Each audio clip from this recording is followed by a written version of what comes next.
Hello everyone. My name is Rhiannon Simmonds and I am a senior game producer. Firstly, I want to say thank you to DStars and my former colleague Julia Zamboni from StoreMind for inviting me to do this talk. I really appreciate being here.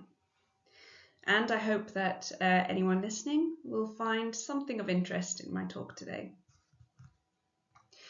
So today I will be talking about what I think is important in being a game producer, primarily focusing on co-development and communication. I am a senior producer at Wushu Studios in the UK. Wushu Studios is an independent studio based in Liverpool, covering full development, co-development and dev support.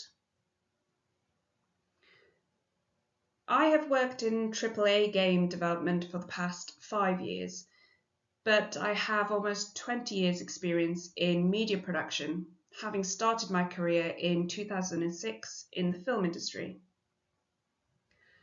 I have worked on multiple projects, creating experiences, games and media for film, VR, AR, AAA console, major touchscreen installations, websites, mobile apps, and more.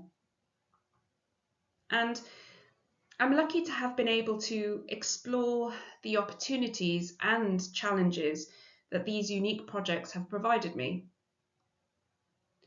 Over the course of my career, I've worked with a variety of clients, including Universal Studios, Lego, Warner Brothers, Merlin Entertainment, and more.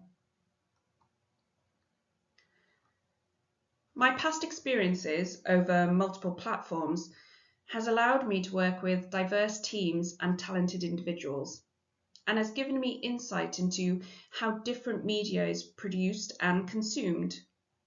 And I hope that with this experience I've learned how to adapt and respond to different cultures, studio environments and team dynamics to work towards extracting the best results from a team.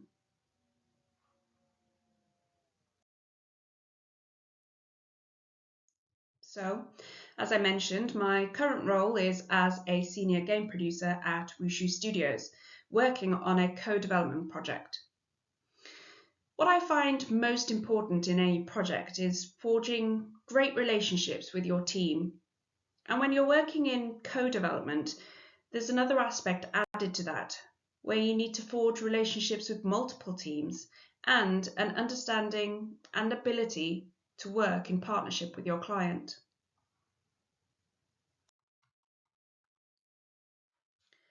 Building a good relationship with your team. Communication between team members, between studios and between clients and co-developers come in many forms, and having a strong relationship foundation is critical. When I started back in film, communication was all done in the office, over the phone, in email, and even in fax. We've come a long way since then, with communication becoming much easier and allowing us to work more productively from anywhere in the world, and with teams spread across the country. With more and more companies deciding to retain either a hybrid or fully remote working environment post-COVID, it's making use of the multiple ways we now communicate: Slack, Google Teams, Skype, email, phone, video calls, and more. This new way of working has great benefits, but it also comes with some drawbacks. We can't easily rally a group of people in a meeting room to quickly discuss an issue or workshop a problem quite as easily as we used to. So, as a producer or team leader, it's important to have processes and structure in place that allows for the same communication and productivity a fully in-studio team would have. It's just managed slightly differently. And this is also true for communicating across multiple studios and with clients. Establishing protocols and schedules for regular meetings, as well as understanding when and how it is appropriate to communicate ad hoc.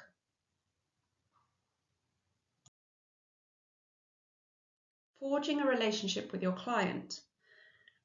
So communicating with the client clearly and effectively to ensure that the scope of work and the expected deliverable is understood from both ends is important to ascertain clear expectations, as well as communicating progress on any piece of work, feature or element, whether good or bad, to avoid any nasty surprises when it comes to the monthly or quarterly report on progress, or when you reach that milestone date but don't quite have the goods.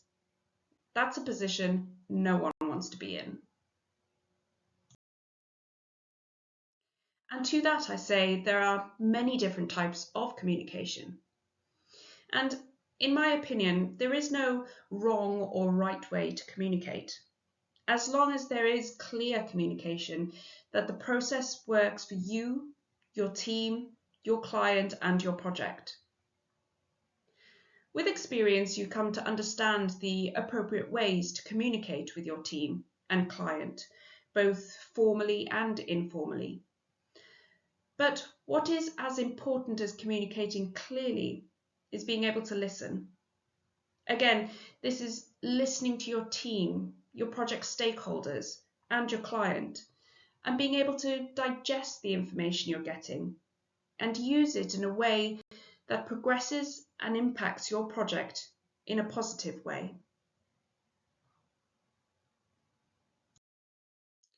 Daily and general communication. It is important to be able to communicate with your team and clients in an appropriate manner. Finding out what works for your company and what works for your client. Do they prefer regular face-to-face meetings? Do they like Slack or team messages? Or do they prefer formal emails? You may find that you want to establish this formally at the beginning of a working relationship. How do different levels of communication get shared? Does this communication need to be logged and tracked? Should this conversation include a senior team member perhaps? Does this idea or this decision require senior sign-off? With the multiple ways of communicating, even within one organisation, what you don't want to end up with is misinformation being shared around, resulting in project mistakes and delays. And it's crucial that once you have your system for communication set up and understood, it's important to be able to trust your team and your developers to engage with these systems and to be able to provide the right support to the team and to your client and gain your client's trust in return. Communication needs to be consistent, reliable, competent, and also sincere.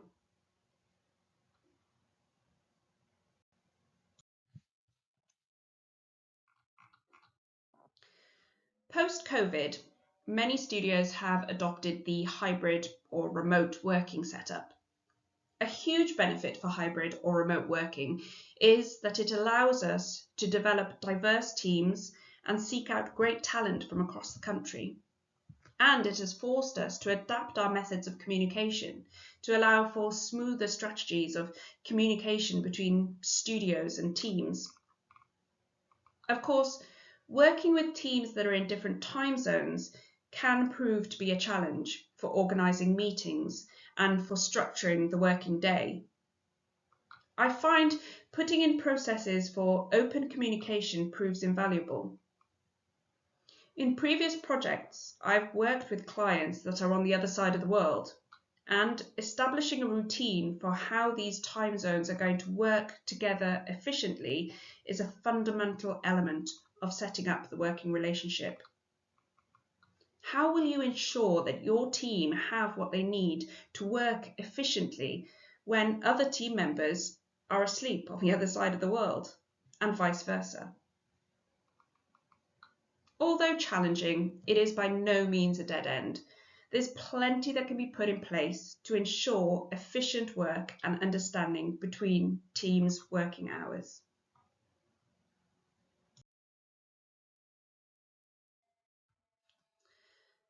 Often, when communicating with clients or with studio directors or stakeholders, you're faced with a challenge.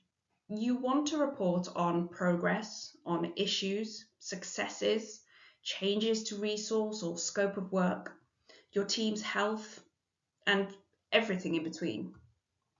But your client or your stakeholder's time is precious.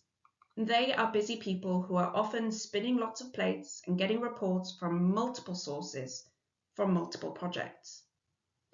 So again, it's important to find a process that suits both your team and project, but also builds trust and confidence in your reporting, giving the client or stakeholder all the information they need to know to be able to make executive decisions and to understand when or if they need to step in or make changes.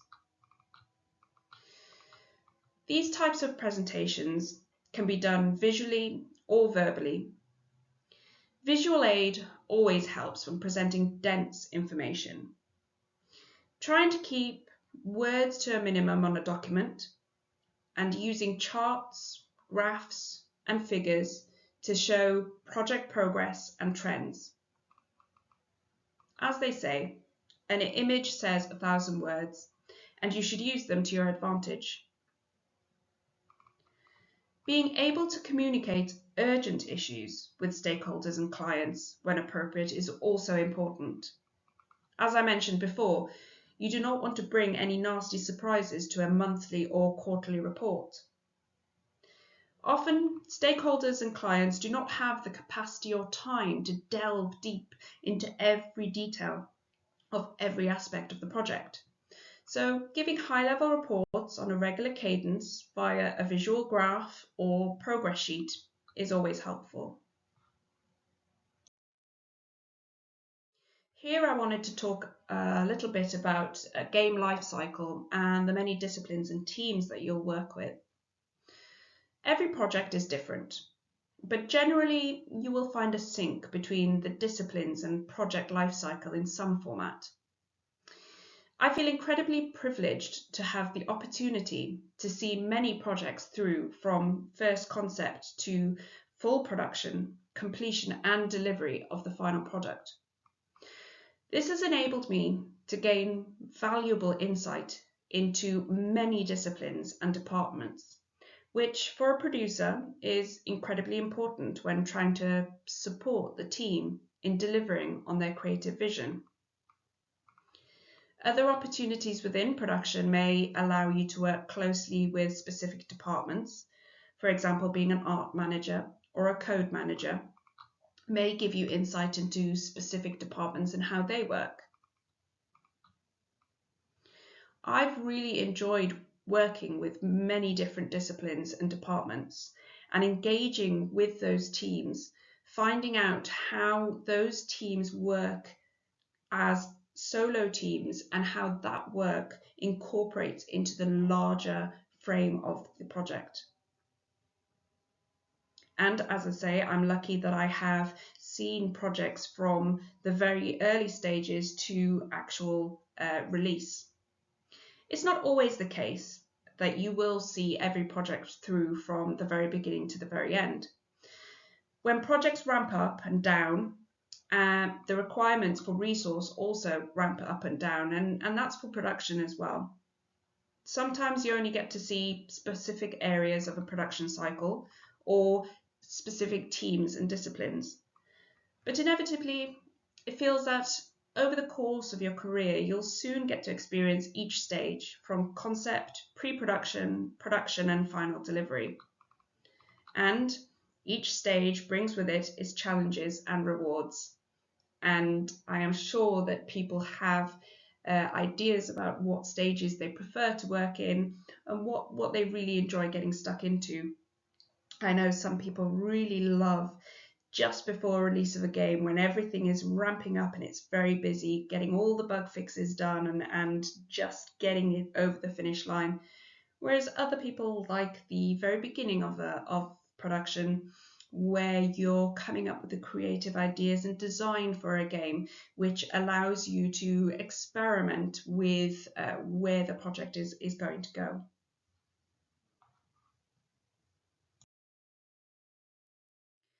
As a senior producer, my role is to facilitate the daily activities between teams, individuals, clients, and their teams, studios, and stakeholders, to understand the creative vision and requirement set out by the creative leads, to maintain a functioning and efficient team that will be able to deliver on time, budget, and of quality. To ensure that the information regarding the product is understood and that the delivery and schedule of the product is clear and hits the required milestone for the project.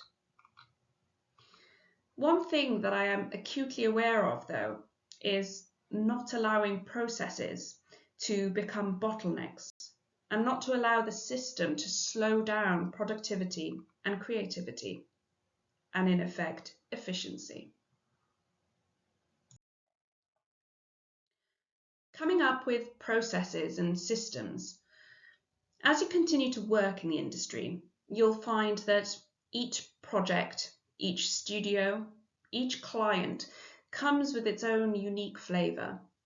And although some may come with a set of processes and systems that work well and successful for the project, it might not be what you're accustomed to. Or sometimes you'll find yourself on a project that either does not have processes and systems set up yet, or they do, but they aren't quite doing what they need to. I believe it's important to find systems and processes that work for the project. If it's not doing what it's intended to do, then maybe it's worth developing a different system. Or perhaps you'll find that a system that worked during pre-production no longer works in the production phase. I would say do not be afraid to switch it up. There's no point sticking to a system just because that's the way we've always done it.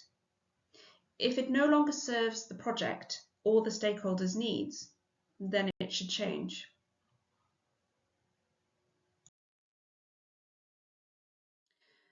The processes and systems in place are there to serve the project and to deliver quality work to the client, the studio, and stakeholders. If the processes and systems are slowing down productivity, if they are confusing or time-consuming without need, and not delivering the information to the client as requested, then surely they need to change. Anyone who knows me knows I love a spreadsheet, and I have my preferred methods of processing information, statistics, and tracking work. But my preference may not be what works for the project and its team.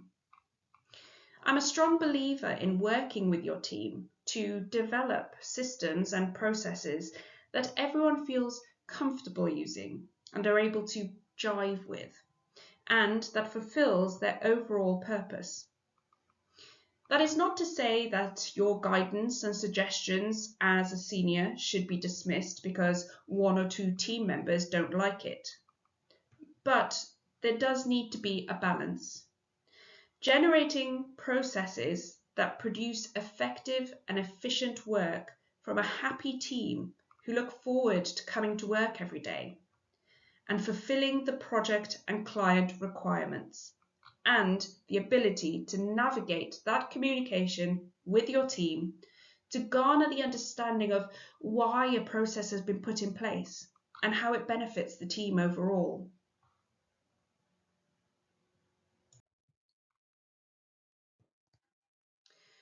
With the creative nature of the games industry, you'll find that as you move from one studio to the next or from one project to the next, it's likely you'll be working on a brand new creative idea, or maybe you'll be switching genre completely.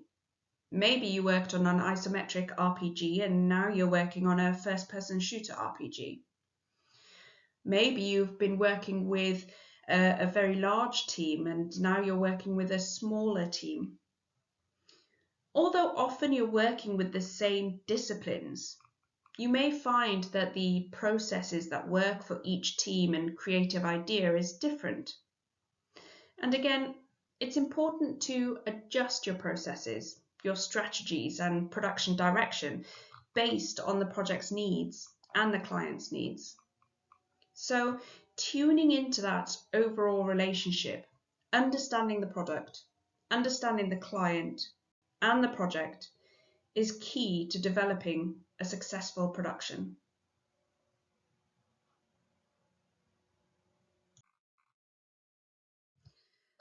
I love working in games.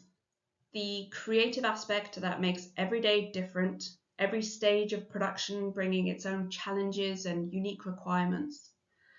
But above all, I love working with passionate and talented individuals and teams. I think the games industry is one of the places where I've met the most passionate people who really do believe in what they're creating. And I just love seeing that on a day-to-day basis. I see my role as a lifeline of communication between all team members throughout the production phase and making sure that each department, each team member, group, stakeholder or client has the information and assets that they need to be able to fulfill their role within the project and to fulfill it effectively. And making sure that people come to work on a daily basis happy and excited to be there, excited to be part of a fun, fantastic project. And also, I love how at the end of it, you release your game and you have that very nice, satisfied feeling of saying, I was a part of that. So before I go, I wanted to share how privileged I am to be here today. Working in games is not always easy. It can be hard work, but I wouldn't change it for the world. My kids get to see mummy go to work happy each day, and they also think it's super cool that mummy makes video games for a living. But my kids teach me so much, and even though they only have a few years of gaming experience under their belt, yeah, they're still better than I am. So I want to say a big thank you to DStars for this opportunity, and a thank you and a shout out to my studio as well, Wushu Studios, which is a fantastic place to work, and it's full of super talented and amazing people who I really enjoy working with every day, and I am really excited about the work that we're doing at the moment, and look forward to be able to share that with you in near future. But until then, I want to say thank you very much for listening. I hope that you've got something out of this talk today. And again, thank you very much. Bye.